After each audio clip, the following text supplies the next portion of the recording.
looking. Hell of an actor. Hell of an actor as well. Hollywood, if you stay on strike, just call Jimmy G because I think he can do it all. Are you guys seeing stuff, people grasping for straws to try and figure out ways that this team is better than it is? Does anybody here think it is better than what we saw over the weekend? I think they'll continue to improve. I think there's been a mantra in Broncos country for like the last few seasons. Just because there's been a rotating door of coaches and quarterbacks and whatnot of, hey, they need to give them the first month of the season to figure things out. And I think in the past that has never really panned out because the coaches have been bad or the quarterbacks have been bad or there's just been utter dysfunction throughout the organization.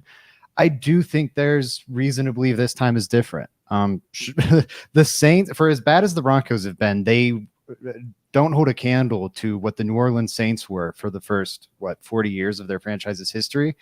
They hired Sean Payton after a 3-13 season and quickly turned things around. Went to the NFC Championship game that year. The Broncos won't go that far, but I wouldn't be surprised if the next time they play the Raiders, I think it's in week 18 or much later in the season, either way. The next time they play the Raiders, they throttle them. I would be surprised if they lose again either, but I think this team can improve dramatically. The coaching staff is there, and I'm optimistic about a lot of what we saw. Yeah. I think that if you're grasping for straws in the Justin Simmons hit, you have to take into account K-Jack having the one that got away. Also, only scoring 16 points is continuing to be the monkey on the back for the Denver Broncos. If you don't score points, you're not winning games. And I know that we're trying to go positive here. And so hopefully that changes fairly quickly. We knew the start to the season was going to be a little gruesome. So by game 4, I'm hoping there's more points on the board, a couple of wins. Joey, go ahead. Yeah, Bree, I do have to mention, though, 6 possessions, tough to score points. I think the average is 11. It's 11 possessions per game. The Broncos had 6. They had opportunities to score on 4 of those. If you're telling me the Broncos are scoring 4 out of 6 possessions, I'm saying that's a really good performance there. That's a high percentage, and you feel pretty good about it. So, I don't know. There I feel okay with the offense. What scares me is the defense, but we're going positive right now. So, hey, let's go. Broncos offense. Russ looks a little better. We'll get into that later. And to the possession point, really quick, Nick Kosminder went back to 2000, couldn't find a single Broncos game where they had fewer than 8 possessions. Wow. So 6, an extreme outlier there. Funky game.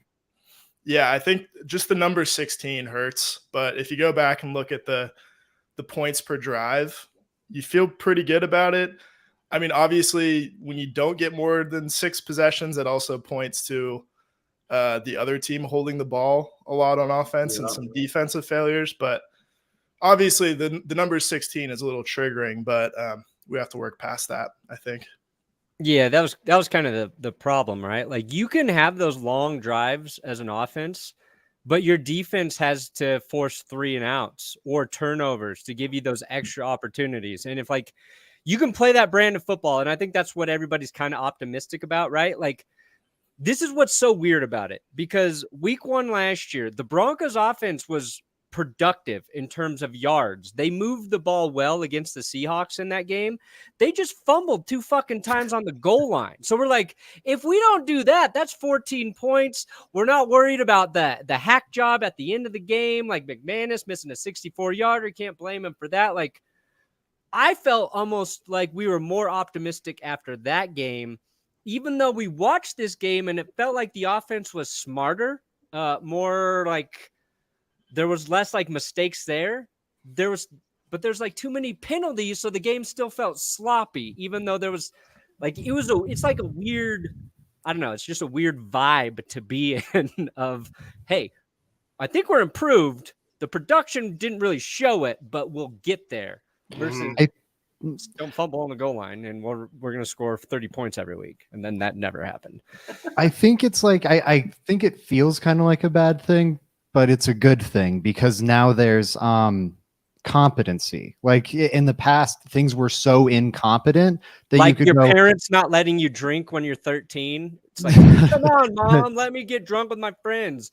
And then later, like, I'm glad that where it's like, man, that Seahawks 15, game was whatever people start drinking. I don't know appropriate age of underage drinking is. Sorry, continue that. no, you're fine. But it's like, oh, that Seahawks game, that Texans game was such a disaster. There's no way it can be that bad. They'll figure it out. While this time, I think because things are more squared away, there's more competency across the most important positions. You can't blame it on that. And I think it's shining a light maybe on some of the talent deficiencies on this roster that I think have festered for a long time, but maybe we weren't aware of them because we could go, well, it's the quarterback. That's why those positions look bad. Oh, well, it's the coaching staff. That's why those positions look bad. And I don't know if that's the case anymore. All right. We're going to get into what we're really concerned about. We're going to do the panic meter again. This is a huge hit. People were clamoring for the panic meter to come back. Yeah, they basically told us do it a weekly show. It's got to be every single time. We said, no, wait a second. We got to pace ourselves. Too much of a good thing is a bad thing. Much like kicker talk. So I'm going to start off with Perna with Will Lutz. But before I do that, let's remind the audience what our panic meters are and where we start. Obviously, the worst case scenario, let's die. How about next up with let's cry? Let's hide. Not so bad. Let's sigh. Everyone's favorite. Let's ride, because the Hawaiian shirt actually makes Russell this. Wilson. That is the best Russ. Yeah. It's not even close. Danger Russ. Yeah, definitely. And let's party. Doesn't rhyme, doesn't matter. It's our show. We'll do what we want. Let's jump into it. Perna, how you feel about the kicker? Fucking hate it. Die, cut my legs off, and give them to Will Lutz for extra backup. I don't know. The one thing I complained about that I was hoping I'd be wrong about backfired in our stupid faces. I'm gonna get to that in a second because I already clicked my underdog promo. So we're doing underdog before I finish with Will Lutz. First of all, let's ride is literally our underdog code, so it fits with our panic meter here. Link in the description, code Let's Ride. They're going to match your first deposit up to $100. But this week, here's a new thing they're doing that's really cool, okay? $2 million. They're giving it away, introducing $100,000 Sundays. So all you have to do is play in one of their pick'ems, right?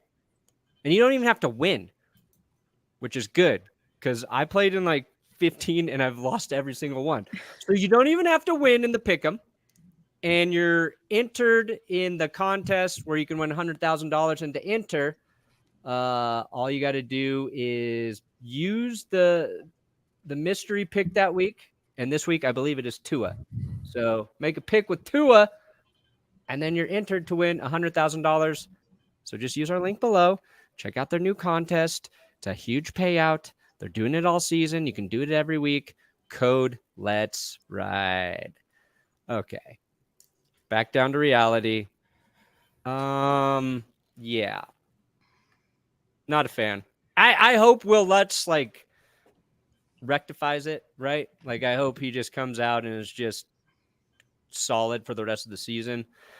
And I don't even want to get into it because we've talked about it too many times. So just straight up, maybe nothing pissed me off more in that game than watching that happen. Can I say one thing though about the kickers? The decision, I think, to kick a 55-yard field goal, I didn't like. There were, I think, two instances where I wanted Sean Payton to go for it on Sunday. That one, and then, passing up a 55-yard field goal for, I don't know what it was, 4th and medium. But I just don't like putting your kicker in that position after he misses an extra point. I just think it's kind of a bad process. And like you can kind of forgive a 55-yard field goal miss, not at Mile High because that's actually 47 yards. But the extra point, your first extra point of the season too, like if yips are real, that's just going to follow him everywhere. So. And extra points were what he was supposed to be good at. You saw the shaky field goal accuracy last year. And then it was like, well, he was elite accurate on extra points. So it's there. It was just the injury that was holding him back. He didn't have all the power. And then totally whiffs his first extra point. It's If I don't were know. Lutz- I'm concerned. Now, Mar had a bad day too, to be fair, missing 2 field goals, but it was better than Will Lutz's. He hit a 50-yarder. I think he had one so- block too, Mar. Yeah, Meyer had one block Yeah. as well. Which I'd know, blame the that's his turf. fault. I'd just blame the turf. I'd be like, if I Yeah. was Will Lutz, I'd be like, I prefer kicking on at turf, not this grass. I gotta get used to Uncut it. putt green. Yeah, you know who didn't miss any though? That was Brandon McManus. Sorry to bring it up. Had to do it. That's what this show is about.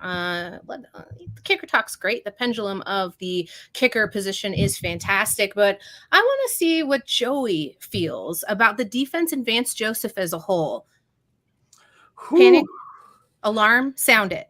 Okay, I am in with this one. I'm in let's cry. Truthfully, I don't like what's going on with the defense at all. Maybe this is a hot take for some, but guys, when I look at the Broncos defense comparative to what it was last year, I think there was a regression in talent. I think Zach Allen probably isn't as good as Draymond Jones was. I think Ronald Darby is better than our other corner, Damari Mathis. Like I think there was some regression in defense.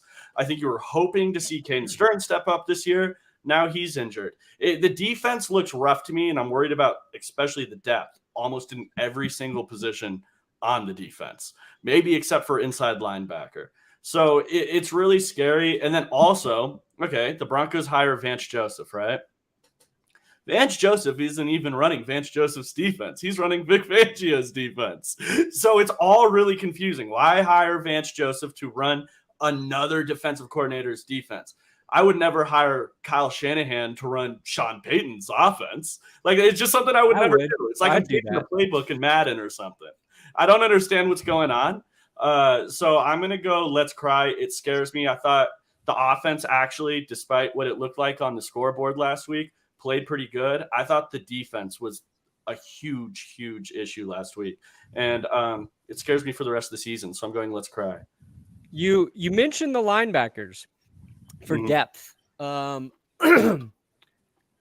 guy, Alex Singleton, 5th highest graded linebacker this week. He played good. Pro Football Focus, which we love when they grade our guys high, and he got it.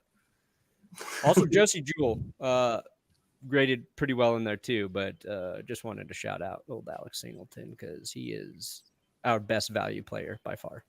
It might be their best position group on defense right now, just because you look at the damage at safety. I mean, starting wise, it might be their best starting position group on defense and their best depth on defense. They are inside linebacker strong. The problem is that's maybe the least valuable position. And you look at the premier ones, big questions with edge and their ability to rush the passer. Highest blitz rate last week, yet the lowest pressure rate. That is such a deeply concerning stat.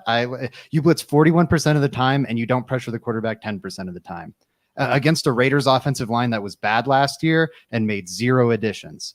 I am deeply, deeply, deeply concerned about that. Washington's offensive line allowed 6 sacks in week 1 to a shaky Cardinals defense. If the pass rush isn't there this week, I'm at let's die. I'm notching it up.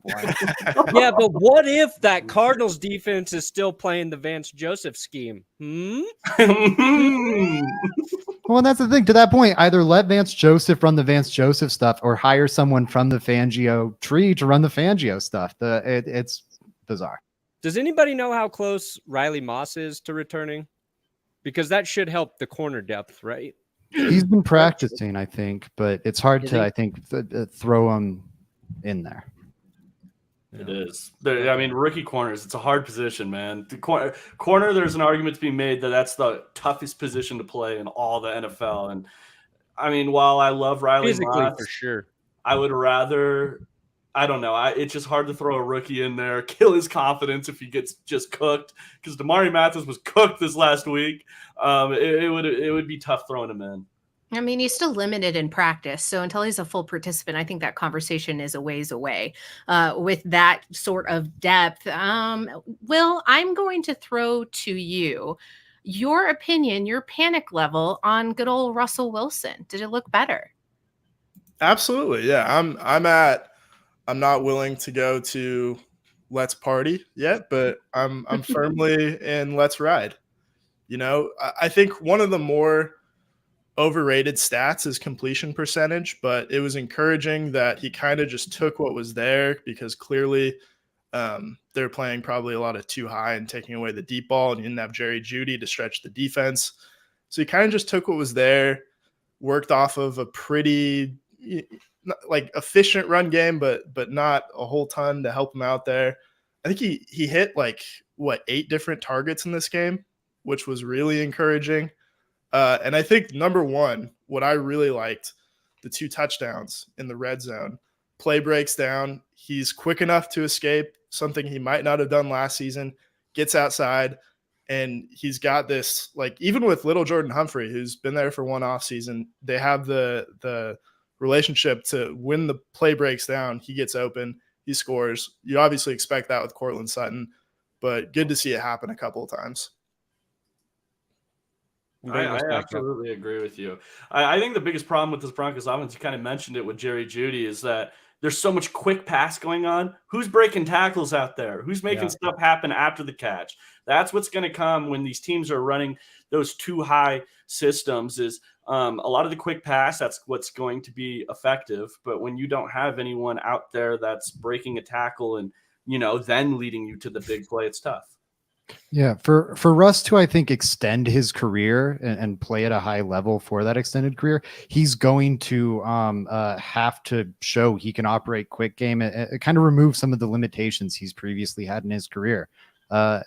Considering he's played in the NFL for a decade, I didn't think we were going to see him do that, and we saw him do that. It was, I think, a frustrating style of offense, the no explosion, just this slow, monotonous drive down the field. You do want to add a little more explosion there, but I think it's so promising because that's what Russell Wilson has never been able to do in his career. And that was his first game with Sean Payton. And you saw the quick game working. You saw the underneath stuff working. And some I don't know if they can get some of that explosion back as more pieces come back or get added to the offense or come back healthy. I think it's really promising. We'll highlighted the completion percentage. Russ had an adjusted completion percentage of 87%. That's where, like, you remove the drops and like the throwaways, completed 87% of his passes. That's so dang impressive. Does that count the Philip Dorsett one? I'm not sure. I'd have to look up the definition again. Fudge. I think that's the biggest positive you could take it as a whole, is that after the game, Broncos fans weren't like, this is Russ's fault. You know what I mean? Nobody who watched that game was like, Russ is the problem. So that's a positive for us at this point.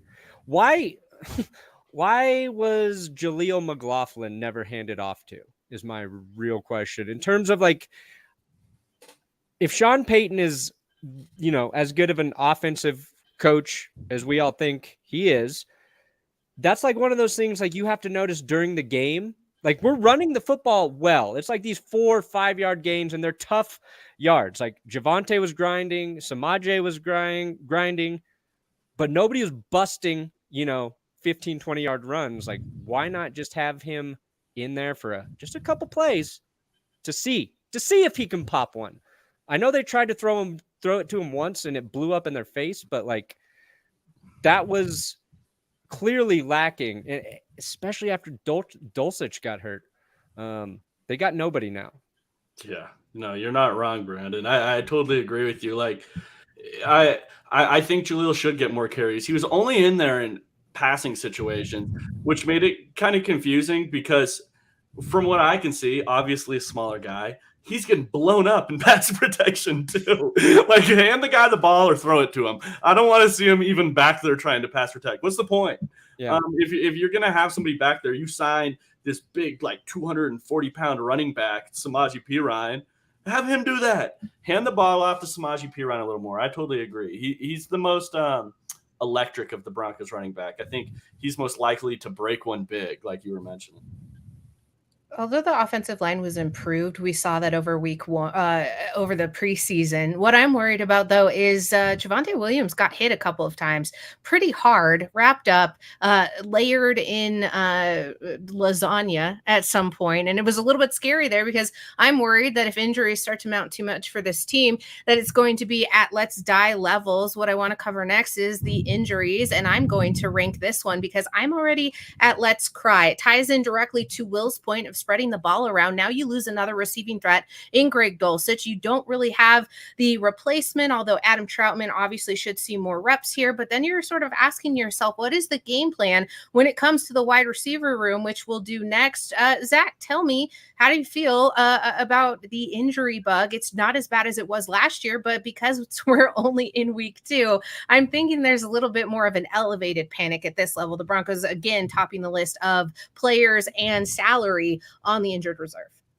The injuries Yes. is what I'm ranking. Okay, sorry, I wasn't sure about that. Or the We're crying every Way time. to listen, Zach. Yeah. I mean, there's a ton. I'm very panicked about it. I think it's the reason, like, the one concern with the offense that I have right now is that lack of explosion. And I think a lot of it has to do with how shaky the skill positions look. And the solutions are Jerry Jeudy off what seemed at the time like a pretty severe hamstring injury. Maybe it was inflated at the time, but there's something weird with a hamstring, and we know how those can nag throughout a season. And then hopefully Greg Dulcich gets back from his hamstring. But outside of that, it's really tough to imagine. Like, maybe the next time they target Philip Dorsett downfield, it works, but you're still in a position where you're really relying on Philip Dorsett. I'm really worried about it. I think it does put a pretty hard ceiling on the offense. It is going to make their lives a lot harder. And there's just not clear solutions to it. Wide receiver is a premium position. We've seen it in the past where the Broncos wide receiver room got decimated by injuries, and they tried to add John Brown and whoever else, and those guys never really ever made an impact. I think it'd be much of the same this year. A full let's cry status. Not let's die, but definitely let's cry. Do you think the Raiders just didn't cover Philip Dorsett because he just kept doing that in training camp? Like, he just steps out of bounds all the time for no reason. Don't worry about him, guys. Just let him run. Very possible. They had a good scout on him.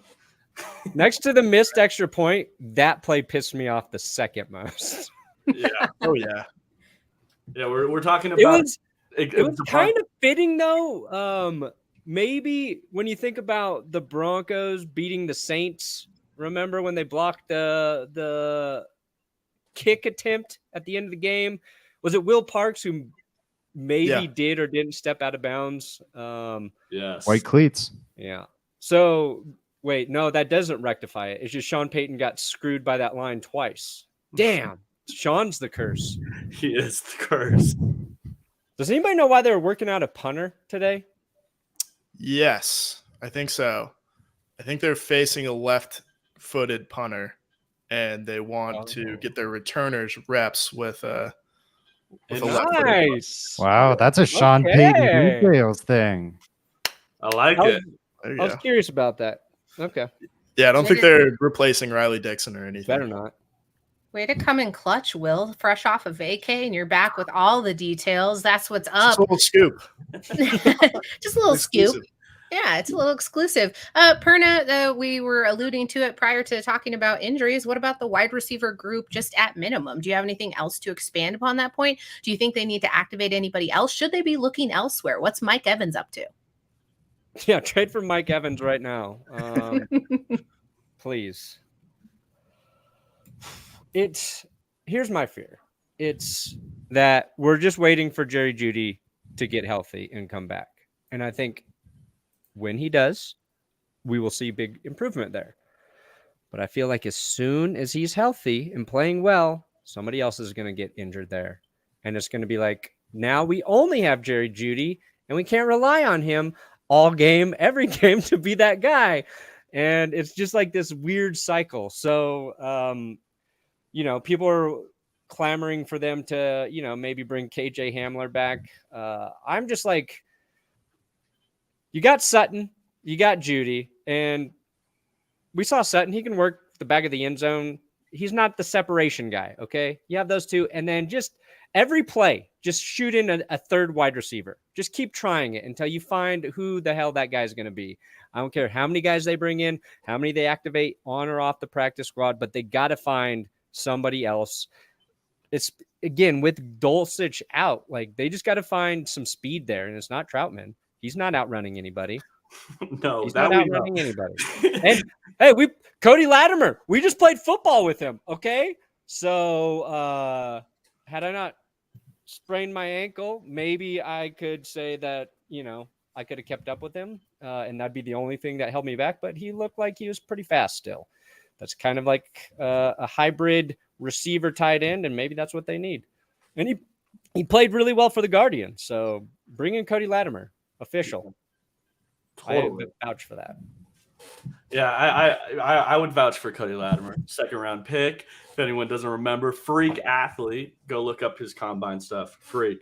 But your Troutman point, man, it feels like every time that he gets tackled, the other guy has 99 tackle or something like that. I mean, I've never seen anything like it. I don't know if it's the way he's running or something, but it's a form and clean tackle too. It's not him just going down. It's crazy.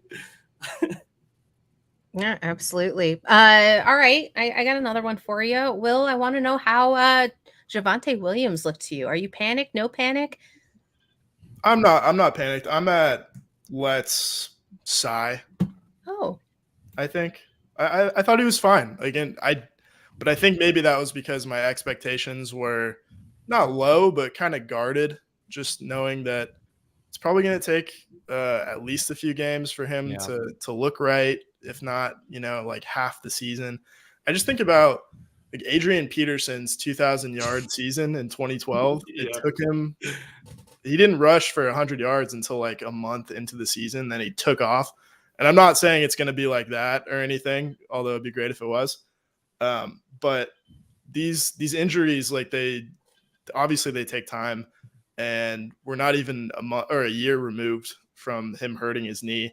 So I think as long as we see progress every week, I feel pretty good about it. Yeah, I think your Adrian Peterson thing is relevant. And also just watching like Breece Hall the other night. Ooh.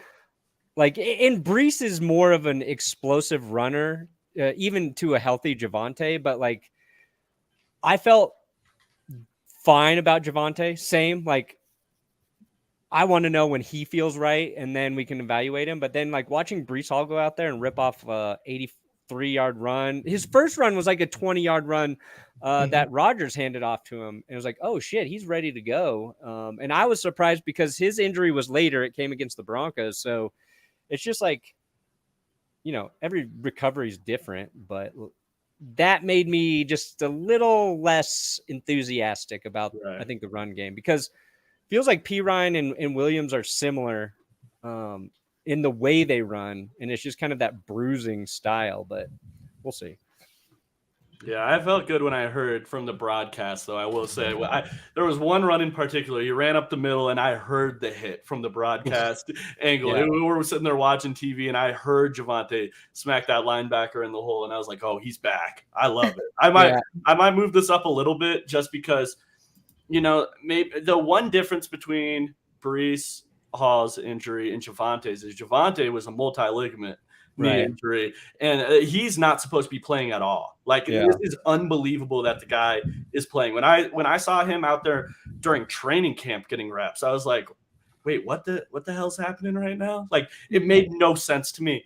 So even just seeing him on the field is good news. I just hope the Broncos keep it easy because, like I said, he's not supposed to be doing this right now. It's unprecedented. How much of that is a contribution from the improved offensive line? Sean Payton came in specifically, made big moves there in free agency for McGlinchey and Powers, and we were a little skeptical of it during the preseason, but we've seen improvement there, which means we should see an improvement in the run game. As that continues to gel a little bit, tell me, how panicked are you about the offensive line? Zach, I'm going to throw it over to you. Man, I'd say let's hide. Or let's sigh. No, let's sigh. I feel pretty solid. I'm not out of this world about it. I think it's good. So far what we've seen makes me feel happy, but I'm not. I need to see more. I need to see more because there was enough red flags in the preseason, and in the preseason, I think we're saying let's see a little more. I still feel that way. Also, this Raiders defensive front is not that impressive. No. You've got Max Crosby, who ate plenty. Commanders are going to be a much bigger challenge. Like their defensive front's disgusting. Yeah, so exactly. This will be the real test, especially for that interior offensive line. I think you pointed that out on Twitter, Joey. You're looking at Deron Payne and Jonathan Williams. Let's see how Ben Powers and Quinn Miners and Wade Cushenberry handle that. Because Russ, more than most quarterbacks, all quarterbacks struggle with it, but I think Russ more than most, because of his height, really needs that interior fortified. That might not be the case this week. So this will be another week where we get a good read, or another area where we get a good read this week. I saw Perna was switching it between let's ride, let's party, let's sigh. I think an improvement's great from week to week if it continues to improve, but you guys are making me a little bit nervous bringing up the Commanders being a little bit scary, but what could be worse than Max Crosby on the other side of the line? So for the final round of the panic, what did I say? No, I'm just saying the Commanders are worse than one. Oh, I thought I misspoke. I was like, oh no, what did I say? No. Will, this one's for you. Tell me, what's your panic rating on good old Sean Payton? How are we feeling about the new coach in week 1 is done. Week 2 is quickly approaching. Got to tell me, how are you feeling about his coaching style so far? Yeah, I'm a little back and forth on this one myself. I'm going to go, I'm just going to err towards optimism and say, let's ride. I'm not going towards let's party. I'm not gonna overreact. There were a few decisions I didn't like, which I said earlier, which I think it just didn't match up with how he started the game. You start the game with an onside kick, and that's fine. Even if it doesn't work out, you'll live with that. But then later in the game, you're playing conservatively. I just didn't get. I want him to pick a lane a little bit, but that might be a minor complaint. And they were getting the playoff in time most of the time. The crowd wasn't chanting the play clock to them. They weren't kicking any 64-yard field goals. He doesn't need a babysitter in the booth to tell him how to manage the clock. So ultimately, it feels good to have an adult on the sideline, wearing a visor with a huge play sheet that he's reading from. You know what series was kind of weird is it was one of the times they're in the red zone, and I can't remember if they then threw it 3 times or ran it and then threw it 2 more times. It was like, and it was close. They were like, I don't know, like 6 yards out, and I didn't understand why they decided to just not run there. Like they were so like run heavy, it felt like. Mm-hmm. And then the situation where it seemed the easiest thing to do is just keep fucking pounding it down their throat. And that's what Sean Payton likes to do. It was that series where Russ nearly threw the interception, where if that happens, then we're having probably a different conversation about Russ this week. And then he had to sail the other one just out of bounds because the play broke down. But I didn't get that series. Like if I'm looking at something to criticize for Sean Payton, but yeah, everything else makes sense. Will, is the last thing we're doing edge? We can definitely do edge. Because that would be the thing I am cry. I'll say crying right now because it was just not good.